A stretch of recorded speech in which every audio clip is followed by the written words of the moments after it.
Hello guys, welcome back to my new video. आज हम बताने वाले new event and new bundle के बारे में। सबसे पहले फर्स्ट इवेंट से स्टार्ट करते हैं, जो कि हमारा सबसे पहला इवेंट आने वाला है फ्री फायर में, वो टोकन एक्शन है।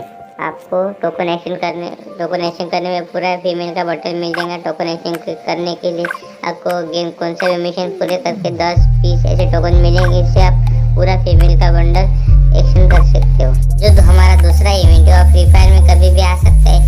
ओके, आप स्क्रीन पर देख सकते हो मेल का बंडल है, मेरे को बहुत अच्छा लगा। अब मैं आपको पूरी तरीके से उसकी जानकारी दे सकता हूँ। वो 9 डायमंड का पहला स्पिन होगा, देखो अच्छा बंडल है वो। नहीं तो किसी ना किसी इवेंट में ये बंडल अपने को इंडियन सर्वर में दिखने को मिलेगा। अभी बताता हूँ अपने इंडियन सर्वर में कौन से बंडल आने वाले हैं। तो सबसे पहला बंडल जो आप स्क्रीन पर देख सकते हो फीमेल का बंडल है। ये बंडल अपने इंडियन सर्वर में कभी भी आ सकता है किसी ना किसी इवेंट में। इस जैसा एक मेल का भी बंडल है, आप देख सकते हो, बहुत अच्छा है। उसके स्कार्फ पर है, बहुत अच्छा बंडल है। वो भी किसी ना किसी इवेंट में अपने इंडियन सर्वर में आ सकते हैं। और जर्सी और बहुत अच्छा बंडल है, भी टकला बंडल, मेरे को तो बहुत अच्छा लगा जर्सी बीच।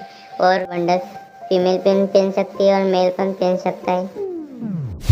जो हमारा नेक्स्ट वीडियो है और जर्सी के ऊपर रिलेट होगा, इसलिए आपको वीडियो अच्छी लगी तो लाइक करो, शेयर करो, सब्सक्राइब करके बेल नोटिफिकेशन ऑल पे सेट करो, इसलिए कि आप हमारा वीडियो सबसे पहले आपको देखने के लिए हाजिर हो जाए।